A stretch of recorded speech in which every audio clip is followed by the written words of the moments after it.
ప్రియ సోదరీ సోదరులారా, ఈ రోజున మనం లేవియకాండం 2వ అధ్యాయం వినబోతున్నాం. ఈ అధ్యాయంలో నైవేద్య అర్పణలు ఎలా ఇవ్వాలో, ఎందుకు ఇవ్వాలో చెప్పబడింది. మొదటి 3 వచనాలు. ఒకడు యెహోవాకు నైవేద్యము చేసేటప్పుడు అతడు అర్పించేది గోధుమ పిండిదై ఉండాలి.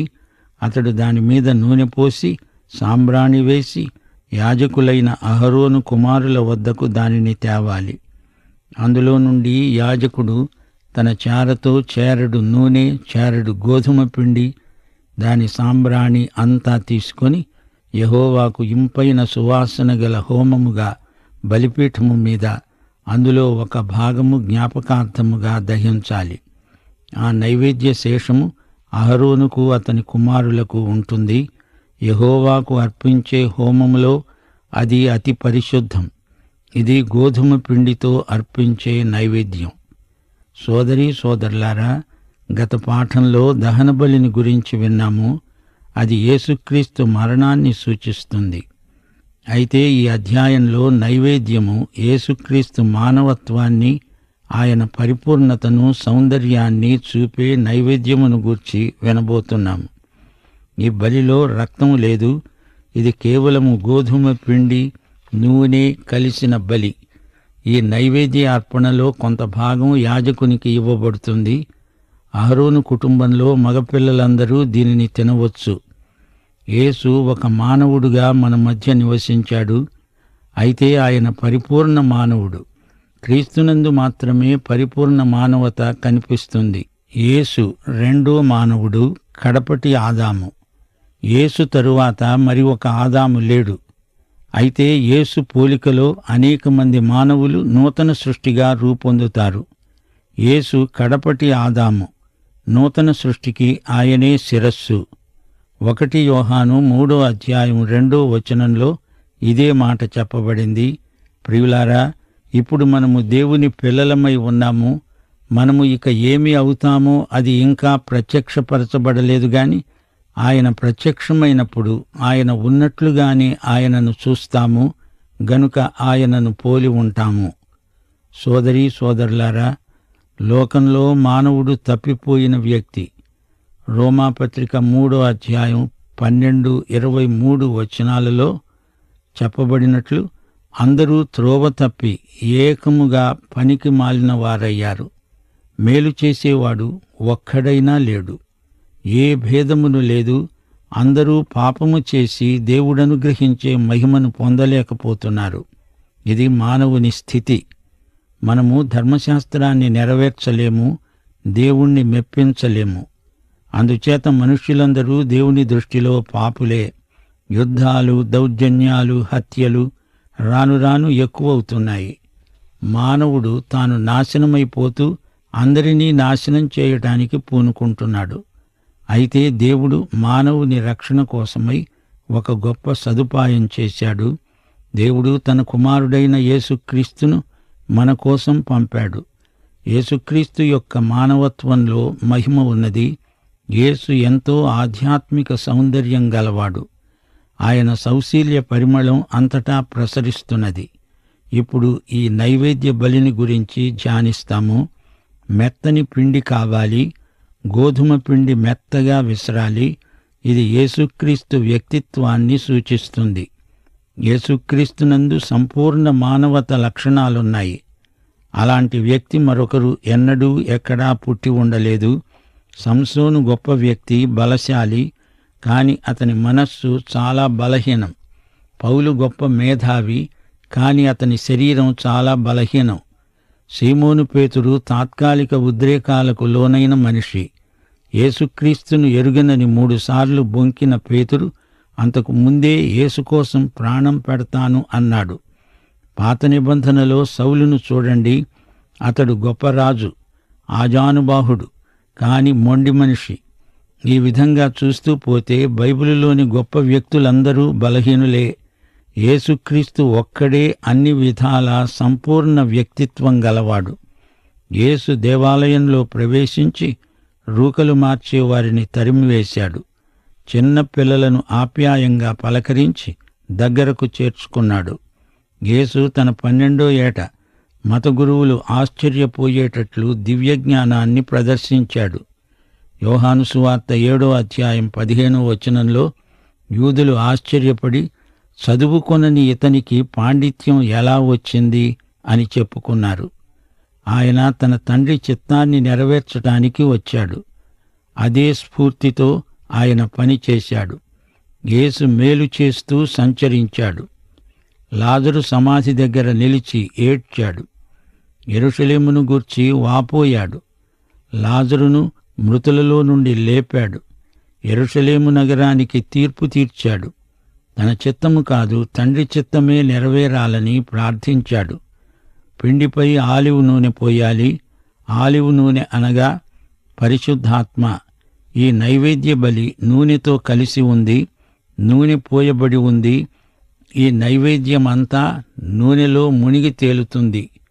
యేసుక్రీస్తు జీవితంలో పరిశుద్ధాత్మ పాత్ర ఎంతైనా ఉన్నది. ఆయన పరిశుద్ధాత్మ వలన మరియకు జన్మించాడు. నైవేద్యము నూనెతో కలిసింది. ఆయన పరిశుద్ధాత్మ బాప్తిస్మము పొందాడు. నైవేద్యముపై నూనె కృమ్మరించబడింది. ఆయన పరిశుద్ధాత్మ చేత నడిపించబడ్డాడు. పరిశుద్ధాత్మ శక్తితో బోధించాడు, అద్భుతాలు చేశాడు. తనను తాను మన రక్షణ కోసం అప్పగించుకున్నాడు. యోహాను సువార్త 3వ అధ్యాయం 34వ వచనం. దేవుడు తాను పంపిన వానికి అనగా యేసుక్రీస్తుకు కొలత లేకుండా ఆత్మను అనుగ్రహించాడు. మత్తయి సువార్త 12వ అధ్యాయం 28వ వచనం. దేవుని ఆత్మ వలన నేను దయ్యములను వెళ్ళగొడుతున్నాను అన్నాడు యేసు. యేసుక్రీస్తుకు పరిశుద్ధాత్మ అవసరమైనప్పుడు మనకు ఇంకా ఎంతో ఎక్కువగా పరిశుద్ధాత్మ కావాలి. లేవియకాండం 2వ అధ్యాయం 4వ వచనం నుండి 10వ వచనం వరకు. నీవు పొయ్యిలో కాల్చిన నైవేద్యము చేసేటప్పుడు అది నూనె కలిసినది, పొంగనిది అయిన గోధుమ పిండి అప్పడములే కాని, నూనె రాచినది, పొంగనిది అయిన పూరీలే కాని కావాలి. నీ అర్పణము పెనము మీద కాల్చిన నైవేద్యమైన ఎడల అది నూనె కలిపినది, పొంగనిది అయిన గోధుమ పిండిదై ఉండాలి. అది నైవేద్యము గనుక నీవు దానిని ముక్కలుగా తుంచి వాటి మీద నూనె పోయాలి. నీవు అర్పించేది కుండలో వండిన నైవేద్యము అయిన ఎడల నూనె కలిపిన గోధుమ పిండితో దానిని చెయ్యాలి. వాటితో చేయబడిన నైవేద్యము యెహోవా వద్దకు తేవాలి. యాజకుని వద్దకు దానిని తెచ్చిన తరువాత అతడు బలిపీఠము దగ్గరికి దాన్ని తేవాలి. అప్పుడు యాజకుడు ఆ నైవేద్యములో ఒక భాగమును జ్ఞాపకార్థముగా తీసి బలిపీఠము మీద యెహోవాకు ఇంపైన సువాసన గల హోమముగా దానిని దహించాలి. ఆ నైవేద్య శేషము అహరోనుకు అతని కుమారులకు చెందుతుంది. యెహోవాకు అర్పించే హోమములలో అది అతి పరిశుద్ధము. సోదరీ సోదరులారా, ఈ ఆచారకాండ అంతా రొట్టెల తయారీలాగా కనిపిస్తోంది గదూ. మెత్తని గోధుమ పిండి, నూనె, ఈ 2 దినుసులు పదే పదే పేర్కొనబడ్డాయి. అగ్ని కూడా ఇందులో ఉంది. ఈ సందర్భంలో అగ్ని నిర్మాణాత్మకమైనది. ఈ అగ్నితో వండినదంతా రుచిగల పదార్థమే. అలాగే యేసుక్రీస్తు శ్రమలో ఆయన వ్యక్తిత్వం ఇంకా రాణించింది. ఇంకా రుచిగల వంటకం తయారైంది. ఇది యెహోవాకు ఎంతో ఇంపైనది. దేవుడు క్రీస్తునందు ఏమి చూస్తున్నాడో అదే మనము చూడగలగాలి. ఒత్తిడి ద్వారా, శ్రమల ద్వారా యేసు మాధుర్యం బయటికి వచ్చింది. ప్రియ సోదరుడా, సోదరి, నీ మీదికి అలాంటి ఒత్తిడి వస్తే నీలో నుండి పరిమళ సువాసన వస్తోందా, లేక చేదు అనుభవం నీలో తలెత్తుతోందా? యోహాను సువార్త 8వ అధ్యాయం 29వ వచనం ఎంతో మధురమైన వచనం. ప్రభువు అన్నాడు, నన్ను పంపినవాడు నాకు తోడై ఉన్నాడు. ఆయనకు ఇష్టమైన కార్యము నేను ఎల్లప్పుడూ చేస్తాను గనుక ఆయన నన్ను ఒంటరిగా విడిచిపెట్టలేదు. ఈ నైవేద్య బలిలో దహించబడగా మిగిలినవి అహరోనుకు అతని కుమారులకు చెందుతాయి. మనం యేసుక్రీస్తును తండ్రి అయిన దేవునితో పంచుకుంటాము. క్రీస్తునందు మనం ఎంతో మాధుర్యం అనుభవిస్తున్నాము. యేసు జీవిత పరిమళ సువాసనను మనము ఆఘ్రాణిస్తున్నాము. యోహాను సువార్త 6వ అధ్యాయం 53వ వచనం నుండి 58వ వచనం వరకు యేసు ప్రభు అన్న మాటలు, మీరు మనుష్య కుమారుని శరీరము తిని ఆయన రక్తము త్రాగితేనే కాని మీలో మీరు జీవము గలవారు కారు. నా శరీరము తిని నా రక్తము త్రాగేవాడే నిత్య జీవము గలవాడు. అంత్యదినమున నేను వానిని లేపుతాను. నా శరీరము నిజమైన ఆహారము, నా రక్తము నిజమైన పానము. నా శరీరము తిని నా రక్తము త్రాగేవాడు నాయందు అతడు, వానియందు నేను నిలిచి ఉంటాము. జీవము గల తండ్రి నన్ను పంపాడు గనుక నేను తండ్రి మూలముగా జీవిస్తున్నట్లే నన్ను తినేవాడు నా మూలముగా జీవిస్తాడు. ఇదే పరలోకము నుండి దిగివచ్చిన ఆహారం. పితరులు మన్నాను తిని చనిపోయినట్లు కాదు, ఈ ఆహారము తినేవాడు ఎల్లప్పుడూ జీవిస్తాడు. ప్రియ శ్రోతలు, క్రీస్తును అనుభవిస్తేనే ఆత్మలో మాధుర్యం పెళ్ళుబుకుతుంది. క్రీస్తును తినడం అంటే ఏమిటి? ప్రకృతి సంబంధికి ఈ మాట అర్థం కాదు. ఇదేమీ నరభక్షణ కాదు. విశ్వాసము ద్వారా యేసుక్రీస్తును మన జీవితాలకు అనువదించుకుంటాము. యేసునందు మనము పాలివారము. ఆయన జీవిత మాధుర్యం మనలోకి వచ్చేస్తుంది. ఇప్పుడు లేవీకాండం 2వ అధ్యాయం 11వ వచనం నుండి, మీరు యెహోవాకు చేసే నైవేద్యము ఏది? పులిసి పొంగిన దానితో చేయకూడదు. ఎందుకనగా పులిసినది గాని తేనె గాని యెహోవాకు హోమముగా దహించబడకూడదు. ఇక్కడ 2 దినుసులు పేర్కొనబడ్డాయి, పులిపిండి, తేనె. దేవుని వాక్యములో పులిసిన పిండిని గురించి అనేక సందర్భాలలో విన్నాము. పులిసిన పిండి అనగా చెడుగు, దుష్టత్వము, వేషధారణ. ఒకసారి యేసు ప్రభువు తన శిష్యులను హెచ్చరిస్తూ పరిసయ్యుల వేషధారణ అనే పులిసిన పిండిని గురించి జాగ్రత్త పడండి అన్నాడు. పరిసయ్యుల బోధ పులిసిన పిండితో సమానం. నైవేద్యములో పులిసిన పిండి ఏమాత్రము కలవకూడదు. క్రీస్తునందు ఏమాత్రము పులిసిన పిండి లేదు. యేసుక్రీస్తు జీవితంలో పాపము ఏమాత్రము లేదు. తేనె కూడా నిషిద్ధం. తేనె నిలువ ఉంటే పులిపెక్కుతుంది. కొందరు తేనెలాంటి క్రైస్తవులున్నారు. భక్తులలాగే కనపడతారు. ఆదివారం వచ్చేటప్పటికి తేనెలాగా అయిపోతారు. అందరినీ సోదరుడా, సోదరి అని పిలుస్తారు. ప్రేమ వలకపోస్తారు. తెచ్చుకోలు నవ్వు ప్రదర్శిస్తారు. దేవునికి స్తోత్రం అంటారు. అయితే అవతలికి పోయి ఆ వ్యక్తిని గురించి అపనిందలు ప్రచారం చేస్తారు. బహిరంగ హంతకుల కంటే ఇలాంటి వారు ఎక్కువ ప్రమాదకారులు. వీరు ప్రచారం చేసేవి పుకార్లు. ఇదే తేనె అంటే. పులిపెక్కిన తేనె నిషిద్ధం. సోదరీ సోదరులారా, యేసుక్రీస్తు జీవితంలో కీడు, పాపము, దుష్టత్వము, వేషధారణ, ద్వేషము, పగ ఇలాంటివి మచ్చుకైనా లేవు. ప్రకృతి సంబంధమైన లక్షణాలు, శరీరానుసారమైన గుణాలు యేసుక్రీస్తునందు బొత్తిగా లేవు. ఇప్పుడు 12వ వచనం వినండి. ప్రథమ ఫలముగా యెహోవాకు వాటిని అర్పించవచ్చును గాని బలిపీఠము మీద ఇంపైన సువాసనగా వాటిని అర్పించకూడదు. అనగా ఈ నైవేద్యములోని తీపి, తేనె కాని, పులిపిండి కాని వాటిని కలిపి కాని అర్పణ చెయ్యకూడదు. 13వ వచనం. నీవు అర్పించే ప్రతి నైవేద్యానికి ఉప్పు చేర్చాలి. నీ దేవుని నిబంధన యొక్క ఉప్పు నీ నైవేద్యము మీద ఉండాలి. నీ అర్పణములన్నిటిలో ఉప్పును అర్పించాలి. ప్రియశ్రోతలారా, నైవేద్యములో ఉప్పు ఉండాలని చిట్ట చివర పేర్కొనబడింది. ఉప్పు కుళ్ళును అరికడుతుంది. ఇది పులిపిండికి కేవలము వ్యతిరేకం. పులిపిండి కుళ్ళబెడుతుంది, ఉప్పు కుళ్ళును అరికడుతుంది. నిబంధన ఉప్పు ఎంతో అవసరం. ఉప్పు తింటే నిబంధనను స్థిరపరచినట్లే. నైవేద్యము అర్పించే వారికి దేవునికి మధ్య ఇది నిబంధన ఉప్పు. క్రీస్తు ఎంతో నమ్మదగినవాడు. ఆయన విశ్వసనీయుడు. ఆయన సత్యవంతుడు. ప్రకటన గ్రంథం 19వ అధ్యాయం 11వ వచనం. తెల్లని గుర్రము ఒకటి కనబడింది. దానిమీద కూర్చుండి ఉన్నవాడు నమ్మకమైనవాడు, సత్యవంతుడు అనే నామము గలవాడు.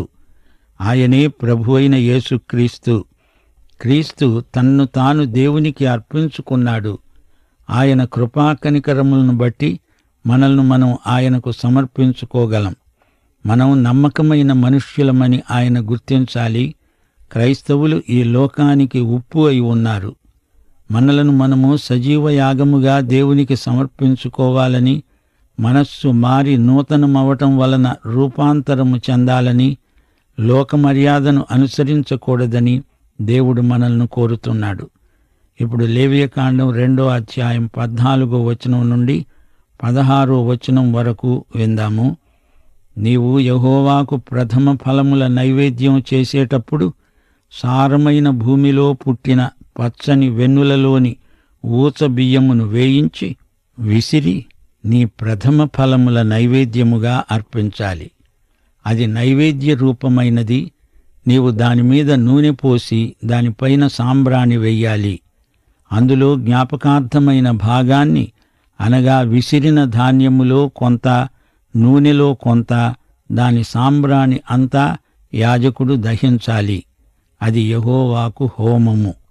ప్రథమ ఫలముల పండుగను గురించి లేవియకాండం 23వ అధ్యాయం 9వ వచనం నుండి 14వ వచనం వరకు మీరు వినబోతారు. ఇది నైవేద్యం మాత్రమే కాదు, పెంతెకోస్తు పండుగ కూడా. ప్రథమ ఫలముల పండుగ అంటే పెంతెకోస్తు పండుగ. నైవేద్యాలు చేయడం ఎలాగో లేవియకాండం 6వ అధ్యాయం 14వ వచనం నుండి 23వ వచనం వరకు వివరించబడుతుంది.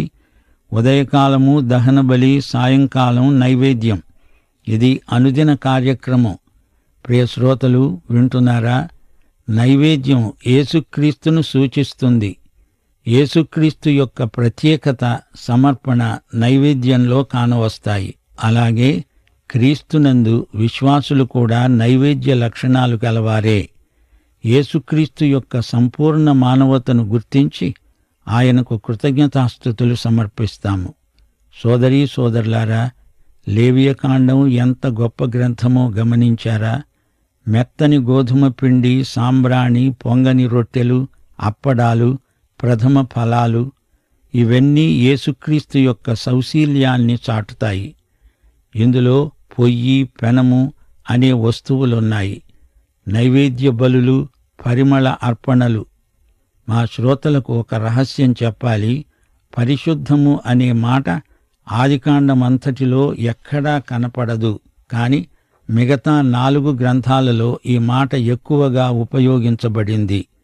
వస్తువులు, వ్యక్తులు దేవుని కోసం ప్రత్యేకించబడినప్పుడు అంతా పరిశుద్ధమవుతుంది. పరిశుద్ధమైనవి, అతి పరిశుద్ధమైనవి అని 2 తరగతులుగా విభజించబడ్డాయి.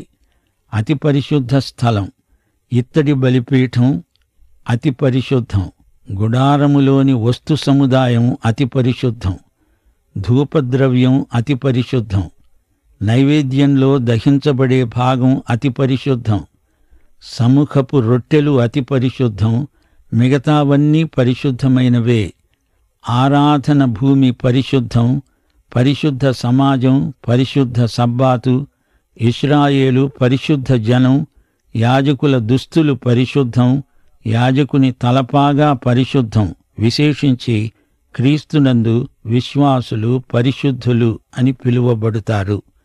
పాఠం ఇంతటితో సమాప్తం. ముగింపులో ప్రార్థన చేసుకుందాం. పరిశుద్ధుడవైన మా పరమ తండ్రి, నీకు మా హృదయపూర్వకమైన కృతజ్ఞతాస్తుతులు సమర్పిస్తున్నాం.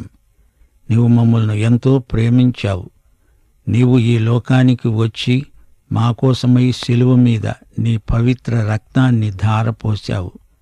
మమ్మలను బ్రతికించావు, రక్షించావు, విమోచించావు. నీవు మా కోసమై శిలువ మీద బలియాగమయ్యావు.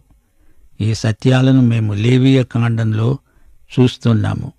లేవియకాండములోని ప్రవచనాత్మకమైన సందేశం, యేసు నీవు ఈ లోకములో అవతరించినప్పుడు, శిలువ మీద నీవు వేలాడుతున్నప్పుడు మేము తేటగా చూడగలుగుతున్నాం. ప్రభు, ఈ సమయమందు ఈ సందేశమును మా ఆత్మల నిమిత్తమై మీరు ఆశీర్వదించినందుకు మీకు మేమెంతో కృతజ్ఞులం. మమ్మలను బలపరచండి. యేసుక్రీస్తును బట్టి ఈ లోకములో మేము పరిశుద్ధులమై జీవించటానికి కావలసిన స్ఫూర్తి, ప్రేరణ పరిశుద్ధాత్మ ద్వారా మాకు దయచేయమని మహిమ పొందుమని మమ్ములను మేము మరి ఒకసారి ప్రేమగల మీ దివ్య హస్తములకు సమర్పించుకుంటూ యేసుక్రీస్తు వారి పరిశుద్ధ నామమున ప్రార్థన చేస్తున్నాము తండ్రి. ఆమేన్.